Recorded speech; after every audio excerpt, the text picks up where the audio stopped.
We're Belco, one of Colorado's largest credit unions that has been helping members along their financial journey since 1936.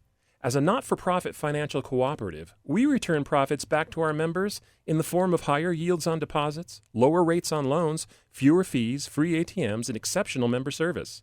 Join us today to experience the credit union difference for yourself. Learn more at belco.org or drop by any Belco branch to get started. Federally insured by NCUA. Belco, banking for everyone.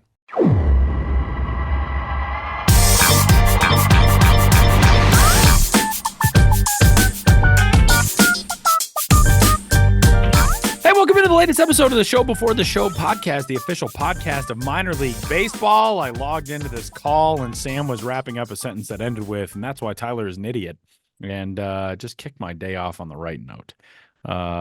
Sam, care to explain yourself, you monster? No, we're holding that for the Patreon. The thing that Ben and I recorded until you rudely interrupted us. Well, A then. conversation that was just amongst us and all of our wonderful Patreon subscribers. But no, you had to start the regular show, which is free and available for the public. So no, I will not be bringing this into the light. And it's only for people who are willing to give me $100 each. This is the separate Patreon from the other Patreon. This is the one that's just you and Ben talking trash about me. Yeah, the monstrosity, we call it. That's pretty good.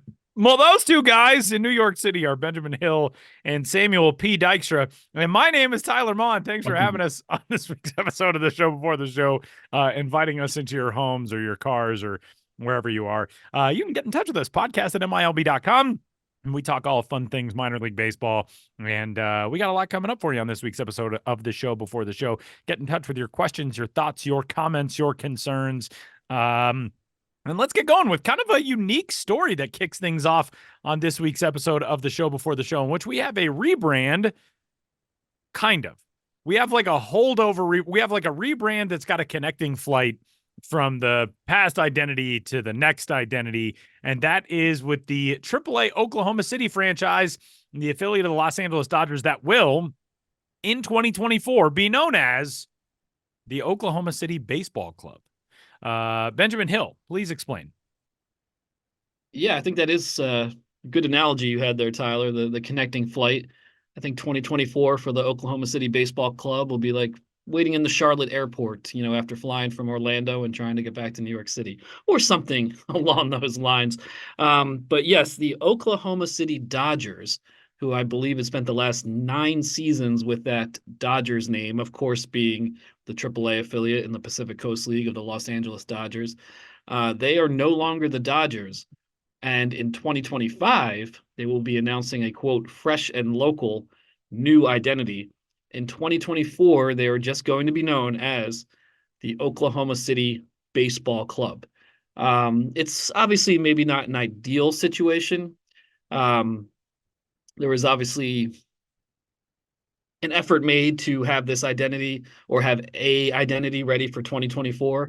But Tyler, as you remember, and Sam, you listened to the episode, although you weren't there that day, but when we had Dan Simon, the logo designer, on a few weeks ago, he was talking about how pretty extreme the deadlines are for on-field product. And so if you run into issues in the approval process, sometimes involving trademarks, there's all number of things that you can run into.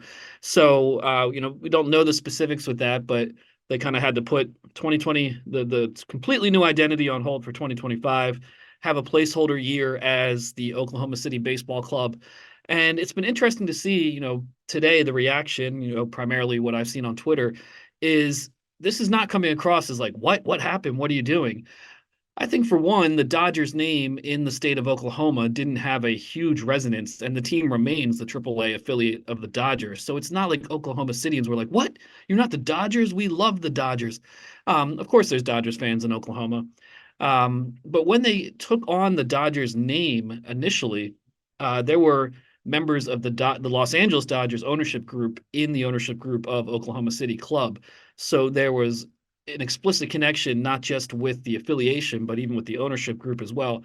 The team is now owned, as many teams are now, by the conglomerate Diamond Baseball Holdings, DBH. Oklahoma City's in that portfolio. So they no longer have the Dodgers Los Angeles Dodgers connections in the ownership group. They remain the affiliate. They're going for a fresh and local identity, and they'll just have to wait a little bit. But again, it's not just like some generic font that says Oklahoma City Baseball Club that someone designed 10 minutes before this announcement. They still were able to put together a really great logo set. OKC as the primary logo, with the circle and the O being the state of Oklahoma. Their previous identity, several iterations ago, of the 89ers, which is very locally popular. They have an alternate identity for the 89ers. They have an alternate that still incorporates the Los Angeles Dodgers look a little bit, the OKLA logo. So OK Oklahoma, LA Los Angeles Dodgers. Red, white, and blue color scheme. Oh, and the city logo as well, with 405 kind of running diagonally across an outline or a block of the state of Oklahoma, 405 being Oklahoma City's area code. And red, white, and blue color scheme overall, and really a pretty sharp and good look. This is not just we have nothing, we got nothing, but we just got to deal with it. They look pretty good, and even if the name is actually just baseball club, it looks pretty good. I mean, what do you think, Sam? Yeah, I mean, it really opens itself up to being the OKCBC, which is just what I'm going to be calling it always on second reference, I think, moving forward. That is pretty close to being a soccer team name, obviously, or a football team name, if you want to go that way. But still, I kind of like it in that way, just for a year. It's fine. Like, they've not said, hey, this is in the running. They are clear that they are coming out with a team for next year. Just to touch on some other things that Ben was talking about in that OKC primary logo, O and K are in blue, C is in red. So there's a little bit more of a splash there as well. And the 89ers logo is a mustachioed man wearing a hat that says OKC on it.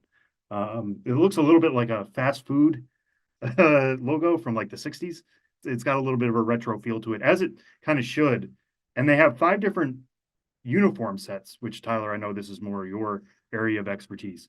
They have a home kit, away, alternate, which is the OKLA that Ben was talking about earlier, the 89ers, where it says 89ers across the front of the jersey, and then a city version, which obviously is all about, that's a big thing these days, is coming up with like obviously City Connects.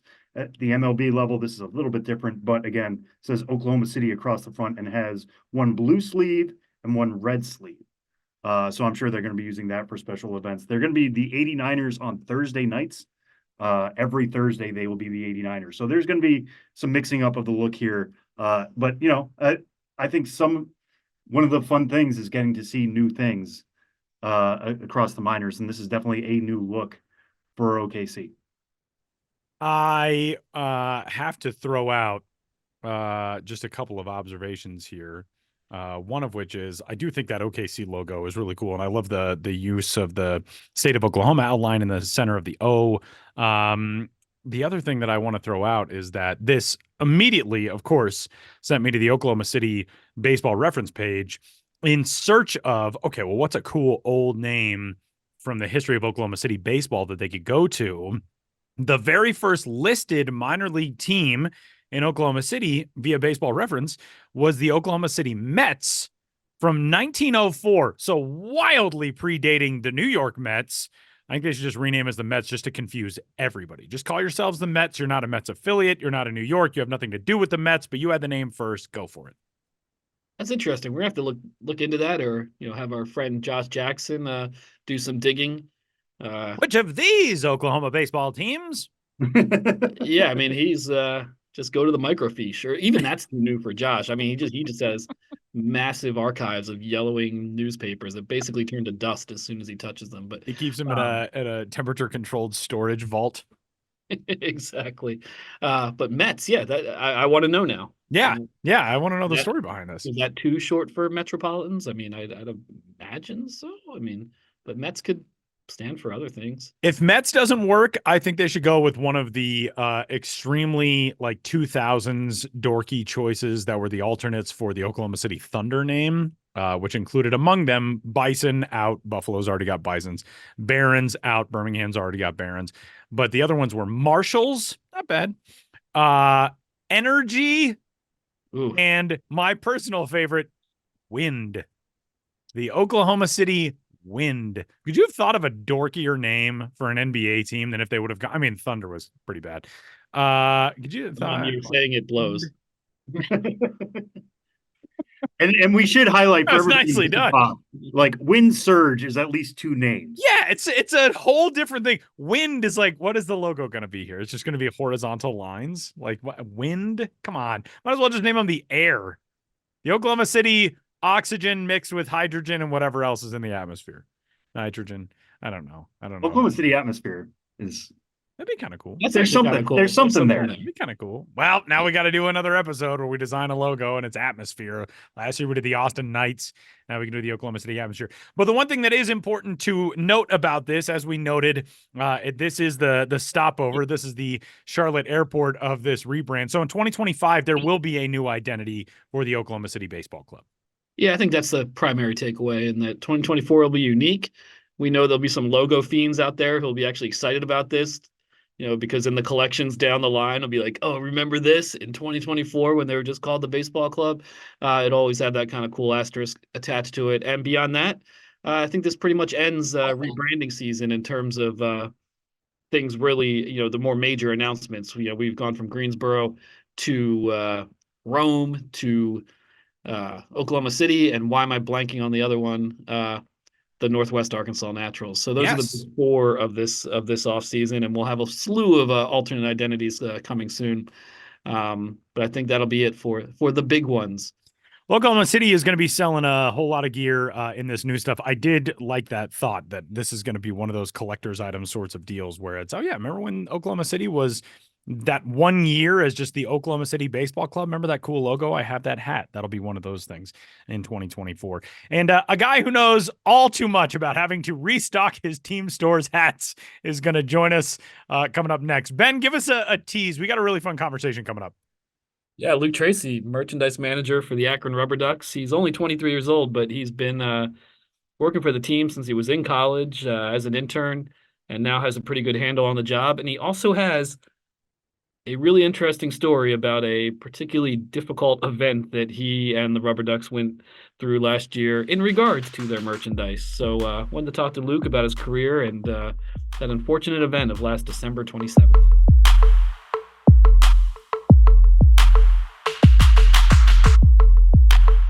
We're Belco, one of Colorado's largest credit unions that has been helping members along their financial journey since 1936. As a not-for-profit financial cooperative, we return profits back to our members in the form of higher yields on deposits, lower rates on loans, fewer fees, free ATMs, and exceptional member service. Join us today to experience the credit union difference for yourself. Learn more at belco.org or drop by any Belco branch to get started.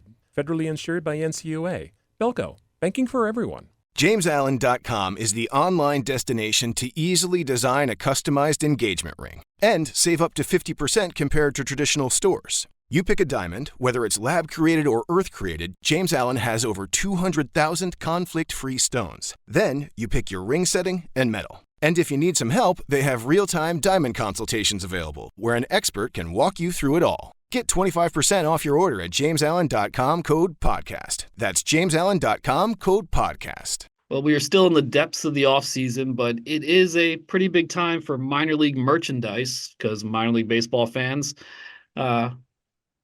merchandise makes a great gift. Hats, jerseys, tchotchkes, what have you. Good time to be buying minor league merchandise. But beyond that, we want to learn more about the role of a merchandise manager, someone who handles the merchandise for a minor league club. And to that end, we brought in Akron Rubber Ducks manager of merchandise, Luke Trese, to tell us about his job, his career so far, and who knows what else. Luke, thanks for being here today.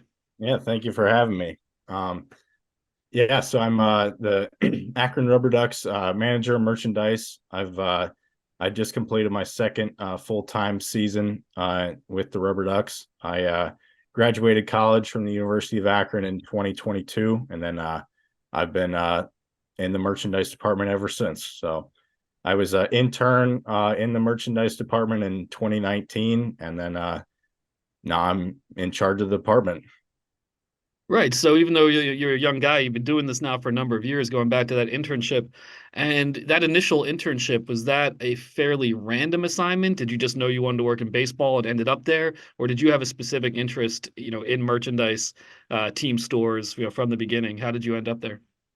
Yeah, so I actually can't the Rubber Ducks had a part-time job fair, and I saw it just on Twitter my freshman year of college, and then I just wanted to have a summer job with them. So then I went down to the stadium, and then I was in line for one department interviews, and then someone told me, yeah, there's no line for merchandise. So I went into the merchandise department room, and then I was asked a couple questions, and then my former boss asked me, "Hey, do you want an internship?" And then I took that opportunity, and then I just learned a lot from him that summer, and then I was kind of involved with him up until COVID, and then I just got to learn all about it, and I had no intention of being in merchandise, and then just that summer, just it really got me into it, so I enjoyed a lot. Yeah, it's funny how life works out that way a lot of the time. I had no specific plan to be a minor league baseball writer, and here I am. And, little things can end up becoming very big down the line, those little decisions we make. And one thing we wanted to talk to you about, and sorry if this is a somewhat traumatic memory, you're coming on the year anniversary of this, but last year on December 27th, 2022, over the holiday break, a pipe burst in the team store at Canal Park in Akron, flooded the entire team store, ruined all the inventory in the store. I mean, that is a pretty massive thing to deal with when your job is manager of merchandise. What was that situation like for you? I mean, first of all, take us back to the beginning when you first heard about it. What were your reactions and how'd you proceed? Yeah, so the store was open until December 23rd. So that was my last day in there. It was supposed to be for a while. And then I got a voicemail from our owner on the morning of the 27th saying there was some significant damage to the merchandise in the store and some of our guys were there cleaning it up. He said, just wanted to let you know personally, so you didn't hear it from anyone else. Then if you want to stop by, you can just take a look. And I live like 2 blocks away from the stadium. So I walked over there, and when I was walking over there, the sidewalk was just completely frozen over, like just a sheet of ice. And just the water, when I got there, the water was all drained out, but the water was like up to 7 inches high on the walls, and it just spewed out onto the sidewalk, out into Holy the stadium. cow. And 7 inches high. it was we had like these barrels full of like replica baseballs, and it lifted the barrels up, they were floating, and then they eventually like tipped over, and all the baseballs were like floating like in the water. So when we opened the door, the baseballs just started floating down the sidewalk into the street. Jeez. So then they get in there, and it's just, and I didn't expect it to be like that bad. Like I thought it would be like some of the stuff might be like kind of wet, and maybe we could dry it off, but I get in there, it's just a total just disaster. Like half the ceiling tiles are just on the floor. There's like wires hanging from the ceiling. Like the security camera we had was just like hanging in the middle of the room. It was just a total just disaster. And we had like I had boxes of brand new merchandise that I hadn't opened before the holiday break yet, and they were just completely soaked. We had to get rid of them, couldn't use them at all. And it ended up being the back room, the store floor, everything on the walls, everything like on all the racks. It was just total loss. Everything just had to be discarded, and we had basically had to start from scratch with putting product back in the store. Yeah. So what were the next steps from that? Because like I went on the Instagram page for the Rubber Ducks team store, and you guys were fulfilling online orders, it sounded like, and having people pick up their orders from like the team office. How quickly did you have to put those plans in place and try to keep at least pushing somewhat of a product? Mhm. Yeah, so we weren't back in the office until the first week of January. So there were just a few days there where I was just like, I just thinking about it, like I couldn't do anything. So, but we get back into the office, then I ended up having to move my desk up to like where the sales guys are and everything. And so what we basically just had we have like a separate storage room of hats, and then we have another storage facility of like some novelty items like drinkware, like plush animals, just and then just like other hats pretty much. So we basically had no apparel items, but we did have some hats that we were able to sell, and we we sold a decent amount of items from basically maybe like 20% of the total inventory that we had, so of the original inventory. But yeah, I was my label printer got damaged, and so did like the shipping printer. So I was just printing out shipping labels on pieces of paper, taping them on boxes, just like basically laminating them with packing tape. But people were buying it. I was still shipping items out to people, and didn't really have to issue that many refunds for people since we were so close to the holidays. But I made the most of the situation, and people were still happy. They're understanding if they couldn't shop in the store for a few months, but we made the most of the situation, I would say. Yeah, and at what point did it feel like being back to normal? Yeah, so our 2 days before opening day, we had a season ticket holder like event at the stadium, and that's like one of their days they get a discount in the store. So we had to make sure that the store was up and running and stocked for our season ticket holders to come purchase stuff. And it was about 2 hours before the event started that well, because we also got a new point of sale system in the off season. So it was about 2 hours before that event started that we got the point of sale up and running in the store. And that was our first chance to test it out on our season ticket holders. And then we yeah, and then that day, like the 2 weeks leading up before that, we had our whole staff there like until 8 p.m. We were folding shirts, putting stuff on hangers, reassembling fixtures for the store floor. We were there Monday through Friday, like 9 to 8, and then the like 5 to 8, we were just nonstop, just doing stuff in the store to prepare for that season ticket holder event. And it turned out pretty smooth. Not many issues with anyone, and the season ticket holders were happy to see a new store, new updated.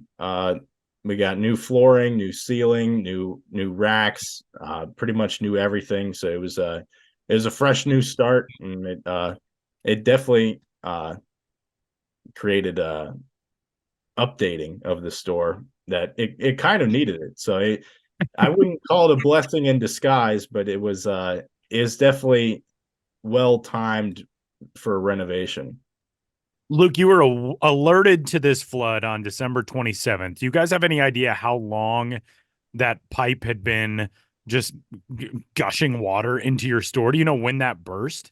Mm-hmm. Yeah, we believe it was like early morning that day, and I believe someone was like walking along the sidewalk and DM'd our Facebook account and told no. That, we had like alarms going off. There's like water running out of the store, and then our groundskeeper was the first one to actually see it, and then our facilities VP, he was the first one to like open the doors and everything. All right, let me ask you this question.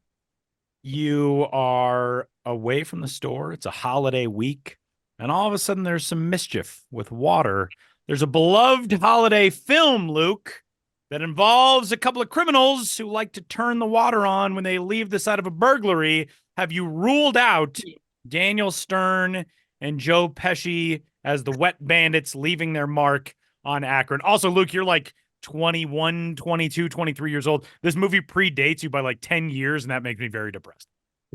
You Home Alone, right? Yes.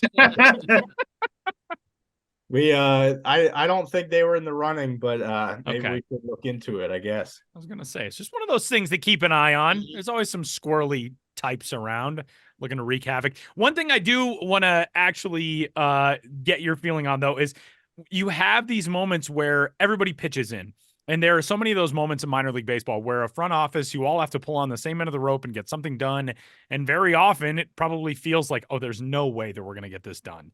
But your office mates, your teammates, in effect, come and help out cleaning up the store, getting the new furniture put together, getting everything folded and pieced in this new chapter of the store. How cool was that for you that everybody was kind of there to have your back on something that, of course, not just affected you, it did affect everyone, but that's got to be a pretty neat feeling of, oh, okay, we really are kind of all in this together.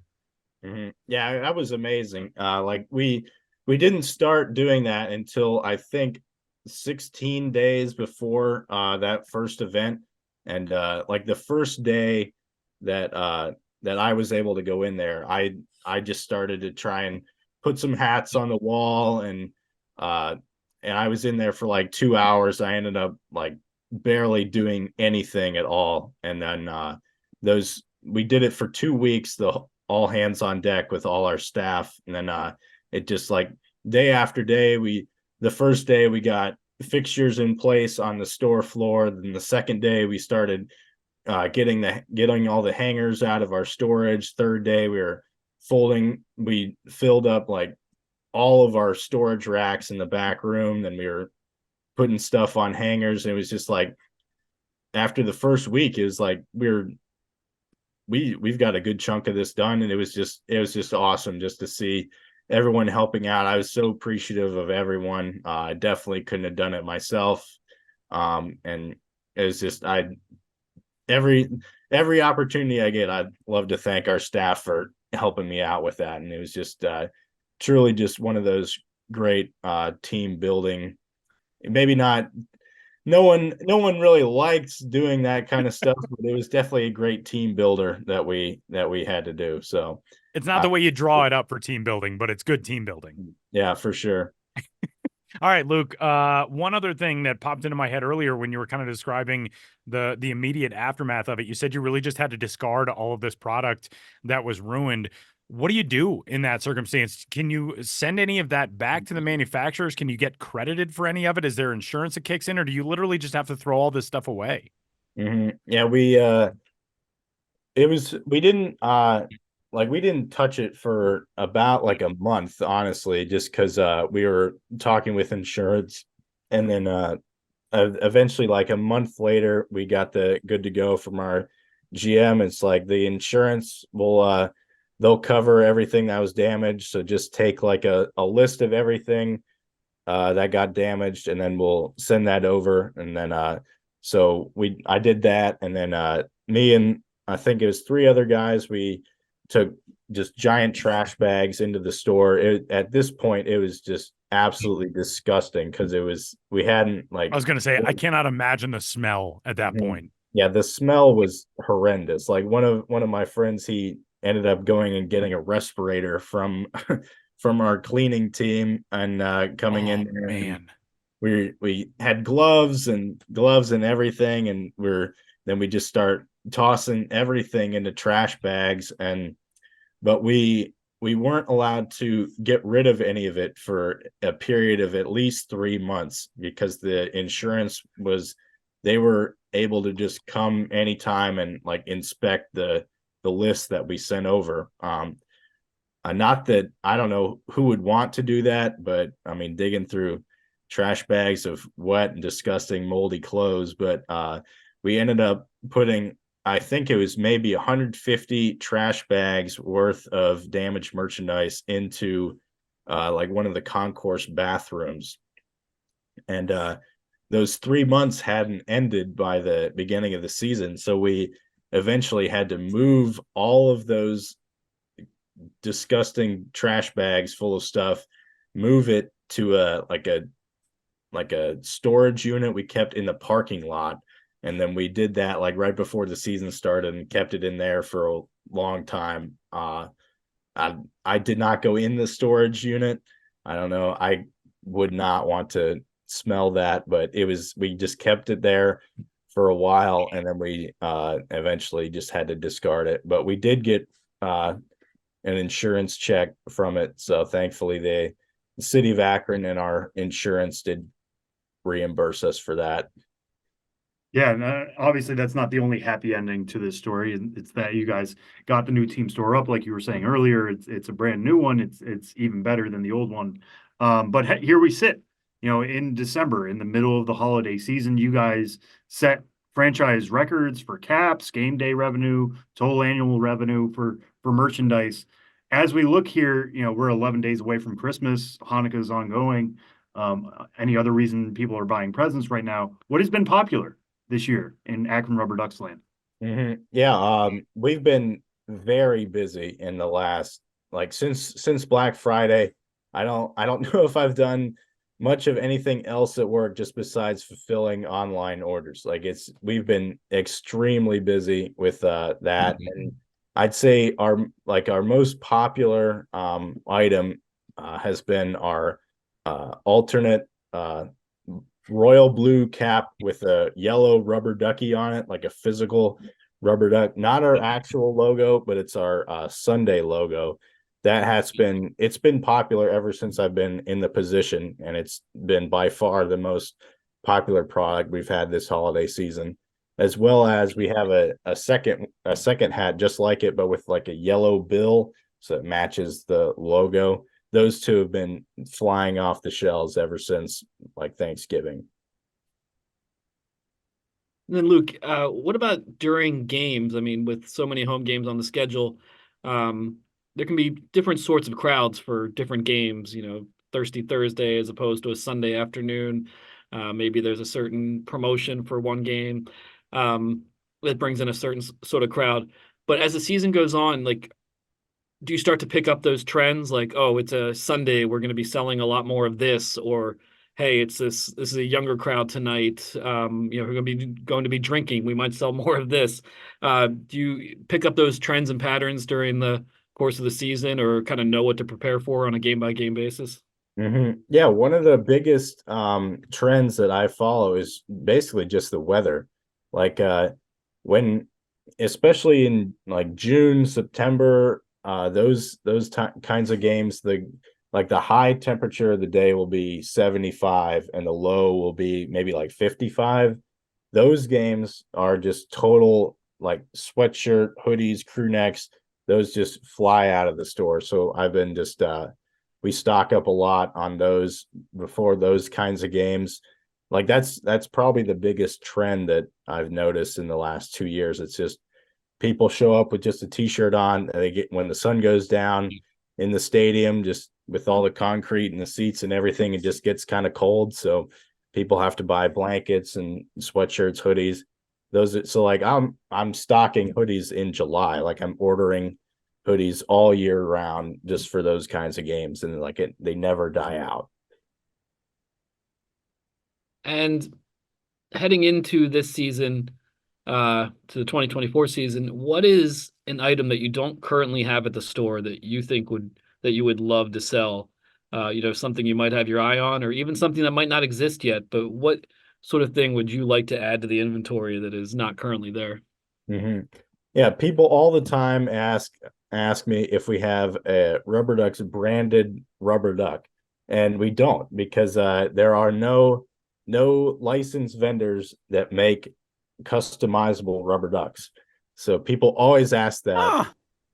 Ho, ho, ho! It's officially the holiday season, and my friends at the Sharpest Rides are spreading holiday cheer with great end-of-the-year pricing going down now. The Sharpest Rides has over 900 vehicles on the lot, including cars, SUVs, trucks, and luxury vehicles. No one in Colorado can beat that, and the Sharpest Rides, they have the best prices to boot. And my boy Kevin Sharp has a holiday spirit and wants to give you special savings now for the holidays. The Sharpest Rides is a family-owned and operated business, and they want you to be a part of their family. From first-time buyers to long-time customers, the Sharpest Rides will take care of you. And with every vehicle sold, the Sharpest Rides will make a donation to St. Jude's Children's Hospital. If you're looking for a reliable vehicle for the winter, the Sharpest Rides is the only place to go. You can shop online at thesharpestrides.com or visit them at 2250 South Tejon Street in Inglewood. The Sharpest Rides. Affordable, sexy, sharp.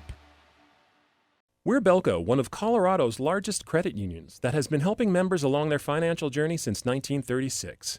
As a not-for-profit financial cooperative, we return profits back to our members in the form of higher yields on deposits, lower rates on loans, fewer fees, free ATMs, and exceptional member service. Join us today to experience the credit union difference for yourself. Learn more at belco.org or drop by any Belco branch to get started.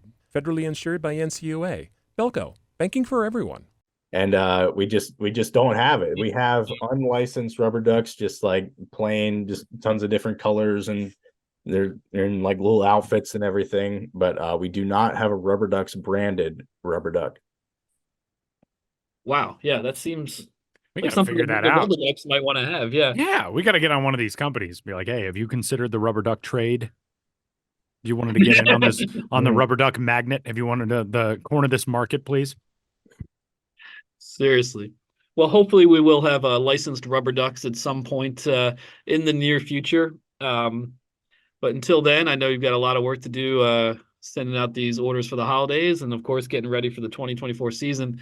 Luke Trese, manager of merchandise for the Akron Rubber Ducks. Thanks so much for joining us on the Show Before the Show podcast.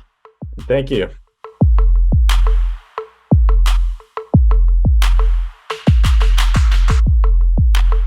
Well, as Ben noted a little while ago, we are kind of in the doldrums of the minor league offseason, but that does not mean that we are without news. And we got some very cool news this week in a story from one Sam Dykstra at MILB, or at MLB Pipeline, I should say, from just yesterday. We're recording this on the 14th of December, announcing that Major League Baseball has unveiled a new spring training event called Spring Breakout, which is coming from the 14th to the 17th of March in 2024, in which all 30 big league clubs will assemble rosters of 20 to 25 of their best prospects to take on top prospects or rookies from other organizations. This will happen obviously during spring training. Each team will play at least one 7-inning exhibition game as part of this initiative. One Arizona and one Florida organization will play 2 over the 4 days of this event to make all of the math work with how the teams are structured in the Cactus and the Grapefruit League. But Sam, let's talk about this. Give us sort of the breakdown of what this is, how this came about. It's obviously a very cool thing in a time of year in which prospects are usually just on backfields and kind of relegated once they have been sent back from big league camp to kind of the anonymity of getting ready for a minor league season. But tell us about this spring breakout. Yeah, I think you hit the nail on the head there, Tyler. I mean, one thing MLB is trying to do in a better way the last few years has been promoting prospects and promoting that next generation and getting them front and center as best as the game can. Some of the events we have on the calendar that incorporate that are the All-Star Futures game every year. And also the Arizona Fall League. I always call the Arizona Fall League kind of an all-star game every game. Futures game obviously tied into the all-star game. This is that just in the spring. We're getting an early look at all these prospects. Like you said, it's one exhibition game. This is just an exhibition series. And also this is just the start, right? Like the 2024 Spring Breakout is the first edition of this. We'll see how popular it is. We'll see how it goes. The support online has been near unanimous. I got to say, getting people in baseball to agree on something never happens. But this is like a 99% approval rating. It's been really fun to see online. People get excited about this type of thing. Because like you said, around middle of March, your best chance of seeing this many prospects on one field is on the backfields. And as much as I can beat that drum to tell people, hey, go to the backfields, go check in on your favorite prospects. It's not as accessible, and people are not going to trips to Arizona and Florida necessarily to go on the backfields. They want to be in the major league stadium. So let's put the prospects there too. And they're not just coming in for the 7th or 8th inning, with the number 86 on their back because they're just end of roster guys. This is really a showcase event. So this is a prime opportunity to do this. And like I said, this is just the first edition. If things go well this year, and I don't anticipate them not going well, we'll see where the next steps for this could be. I mean, there have been discussions about maybe turning this into a tournament of some sorts. There would be a lot more logistics to that rather than just setting up an exhibition series. But maybe that's somewhere where this goes at some point, with some other incentives to play your best players. It seems like MLB is going to really lean on teams to have their best prospects in this game. Each roster is going to be 20 to 25 of the best prospects. And that's going to be varying talent levels from team to team, of course. But it's such a fun opportunity to get these guys before they go out to all 4 corners of the country and Vancouver, before they spread out across the country, to get them on one field together, to kind of measure teams up and see how your best prospects look. And if you're a fan of that team, to get a look at your future. All right, Sam, in the matchups that we can expect, it's so different from just a traditional American League versus National League or division teams against each other, or whatever. Grapefruit and Cactus League, there is sort of no rhyme or reason to who is where as it comes to the matchups of prospects and systems against each other for this initiative. What are some of the potential prospect class matchups from organizations that we'll see against each other? Yeah. So in terms of like, what are the best matchups in terms of like team versus team, it's got to start with the Orioles at the Pirates. That's going to be one of the first games we have. It's on March 14th. It'll be the first game played in Florida. It'll actually be the second game on the schedule. That'll be at 7:05 Eastern time. I believe they've already announced that game will be on MLB Network. So a lot of people will be able to watch that game. The Orioles are number 1 farm system for a long time now. And they're just going to be absolutely loaded. I was starting to put together what their roster or their lineup could look at.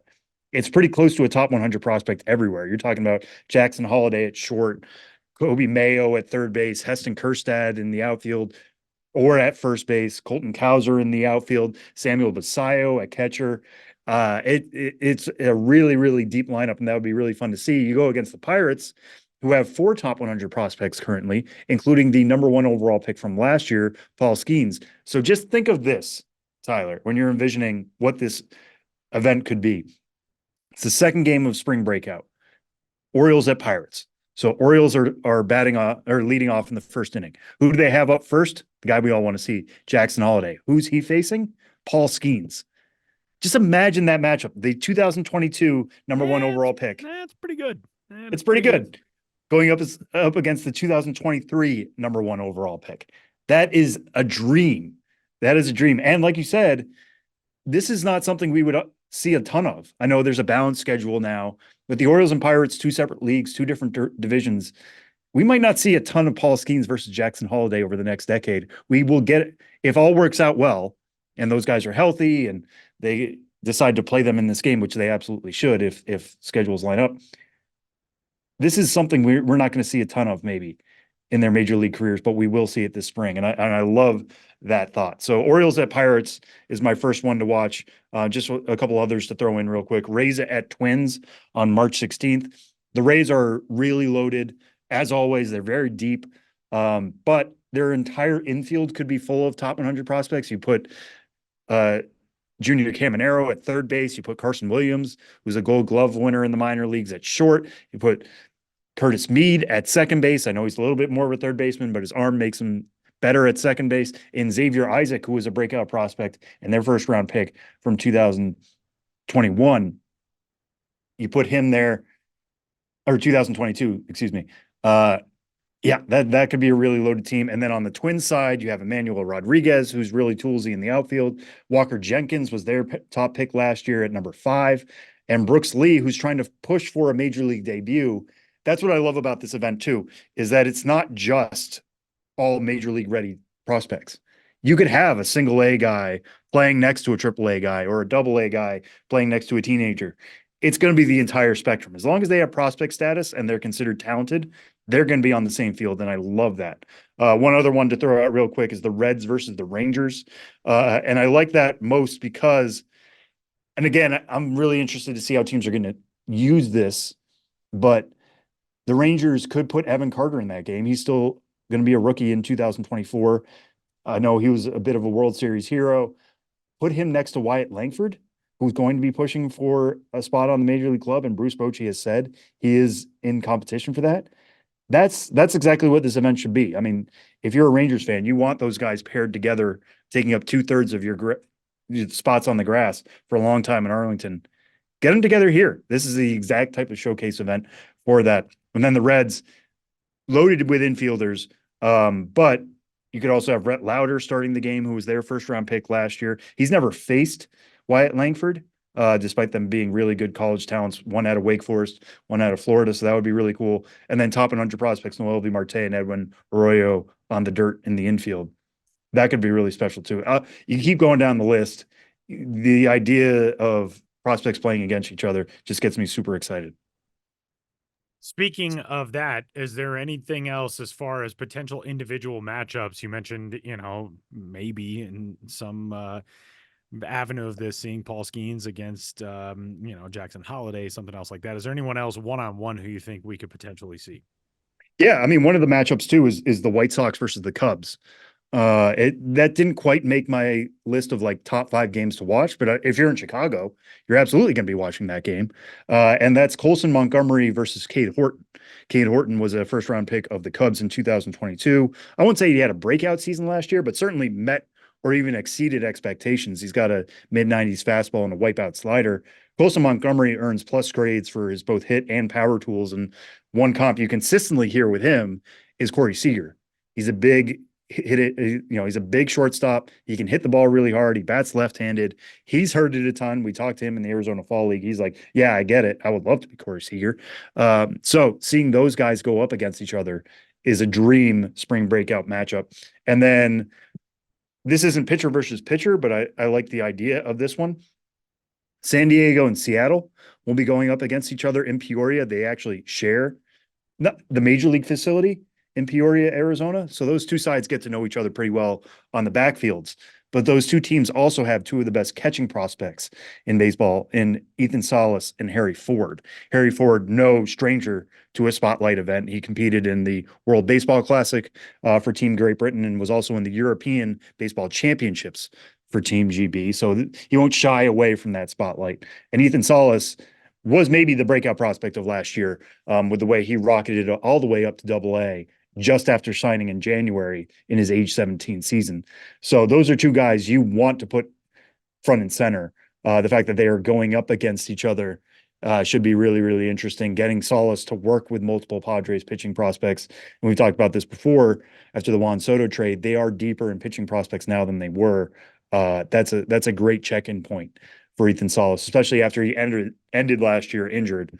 So getting to see him on a stage like that could be really special. I'm sure they're going to get him some spring training at bats too, but this is a showcase event for somebody like Ethan Salas. So those are just two of them coming up. There are some other pitching matchups I'm really interested to see, like Ricky Tiedemann go against Spencer Jones in an AL East matchup. That's a Blue Jay against a Yankee.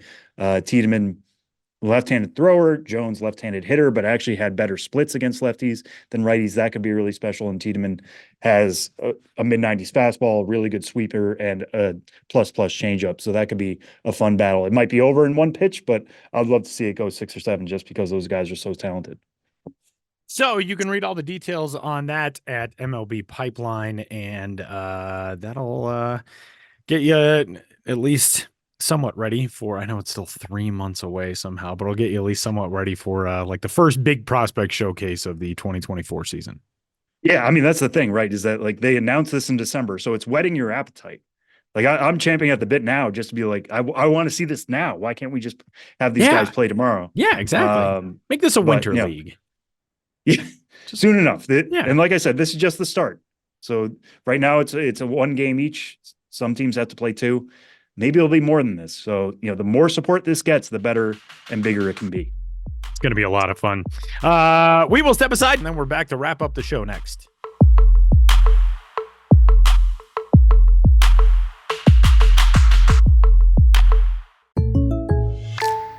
Welcome to What If, the show where I, Jake from State Farm, answer your insurance what ifs. Today's caller is Gio. What's up? Hey, Jake, what if I'm shopping for a new policy, but there are so many options that I freeze up and just can't choose? It's okay. An agent can help you choose the right coverage. At State Farm, we're there for your what ifs. Oh, now what if I need help deciding on dinner? Tacos. Good idea. Like a good neighbor, State Farm is there. Call or go to statefarm.com for a quote today. Make it the best-sounding holiday season ever with immersive high-res audio from the SVS Prime Wireless Pro-powered speakers featuring DTS Play-Fi technology. Feel the visceral dynamics, deep bass, and pristine clarity of all your favorite music and holiday classics. Stream lossless audio over Wi-Fi throughout your home and control it all from your smartphone with ease. Visit svssound.com to learn more. DTS. Dedicated to sensational. Final segment of this week's episode of the show before the show, MILB.com, where you can find all of the latest and greatest news about minor league baseball. And dudes, if you were requesting something for the holidays this year that was a minor league baseball piece of merchandise, what is it? What are you going with? What I'll throw out there is one I almost bought for myself today. Louisville, and I found out about this through the Ben's Biz newsletter. So just to shout out the Ben's Biz newsletter. Which you can subscribe to, by the way, at MILB.com. Yes, And you should. And you should. And if you're not already, put the podcast on pause. Do that, then come back. Was Louisville came out with a new hat, which was done in coordination with the Ali Center in Louisville. So it just says Louisville across the front, but it looks like kind of the style of boxing trunks. It's white with like a black outline, and then on the side it has. I'm immediately going to look for this hat right now. Yeah, it's a snapback. It's got a butterfly on the side. I think that might be the logo for the Ali Center. I'm not sure, but it is a butterfly and it says Ali in it. It's very crisp, it's very clean. It's perfect for that city, obviously having such a strong connection to Muhammad Ali. It's very classic. I think you could wear that with any outfit and look good and tell the story of like, what is that hat? It belongs to the Louisville Bats, who play in Muhammad Ali's hometown. And what is the Ali Center? If you ever get a chance, I highly recommend going out there. Having been to Louisville a few times myself now, it is one of the best parts of that city, along with Louisville Slugger Museum. So that is what I would request, only because I was about to buy it today and I haven't done it yet. So if somebody wants to do that for me, that would be lovely. Take notes, Dykstra family. Ben, what about you? Yeah, it's a good answer, Sam. I was in Louisville last year and heard some anecdotes about Muhammad Ali often turning up at Bats games or their previous iteration as the Louisville Redbirds playing at Cardinal Stadium. And, he would just show up unannounced and then end up doing magic tricks for kids. And you can just sort of imagine Muhammad Ali and his reputation, just him with a huge group of kids around him, and he's entertaining them with some probably fairly basic, magic tricks at a minor league baseball game. It's just like a real heartwarming thing to imagine, but that is a cool collaboration that Sam mentioned. It is in the newsletter. There's also a bobblehead, but is only available to season ticket holders, even though a season ticket in this case can just be 5-game plan, but is not going to be a giveaway or for sale separately. But for me, I'm a parent now, so I don't live for myself. I live for someone else, and I have to get a present for my child. I don't think about me anymore. I am a non-entity. No, but in all seriousness, I think what I would want from the minor league landscape would be size 3T shirts for Harry. I tried to buy them on my road trips last year. So I'm trying to think of what team I would really want for him right now. Honestly, I have a Florence Flamingos hat. They're a summer collegiate team, and he loves my Florence Flamingos hat, and he's always asking for his own Flamingos hat. So even though it's not in the affiliated realm, I do want to get him a, toddler-sized Florence Flamingos hat. And beyond that, maybe like a Lehigh Valley food item 3T shirt, because, I have Pennsylvania roots. So how about a size 3T Scrapple shirt for my son? I'm into that. Your son who has never lived in Pennsylvania, but needs to be ingrained with Scrapple culture. Right. Yeah. Right. Yeah. You got to start teaching them young. Right. Yeah. Yeah, And that's I just love random enough. And, for a 3-year-old wearing a alternate identity toddler t-shirt, I just like the incongruity of all that. Tyler, what about you? I think I got to go with our pal Dan Simon. I need some Rome Emperors gear. I got to have a Rome Emperors lid. They got such great new logos. It was so much fun talking to Dan on the podcast. So I'm keeping my eye out for the right Rome Emperors lid for me. I've never been to Rome, Georgia. I have only been to Georgia like twice, but I'm Italian. So I feel like I can trace, much like you with Scrapple. I'm kind of maybe possibly somewhat in a little way descended from the people who wore togas and, ruled a vast part of Europe at one time, 2,000 years ago. Yeah. I mean, just Seems looking, logical. you can tell that's your bloodlines. Not just Italian, but Ancient- former emperor stock right there. Ancient Roman greatness Yeah. or something like that.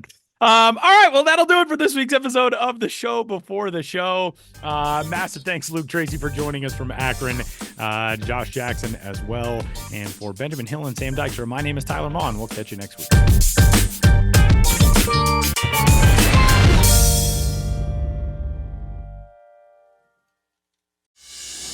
This holiday season, make your journey memorable with Travel Centers of America, where our motto is simple: return every traveler to the road better than they came. Avoid any hassle and stop at our one-stop shop for all your holiday travel needs. Fuel up, indulge in delicious snacks, and dine at one of our full-service restaurants. Hit the road with peace of mind knowing we've got you covered. For more info, go to ta-petro.com. Travel Centers of America, your road to happy travels.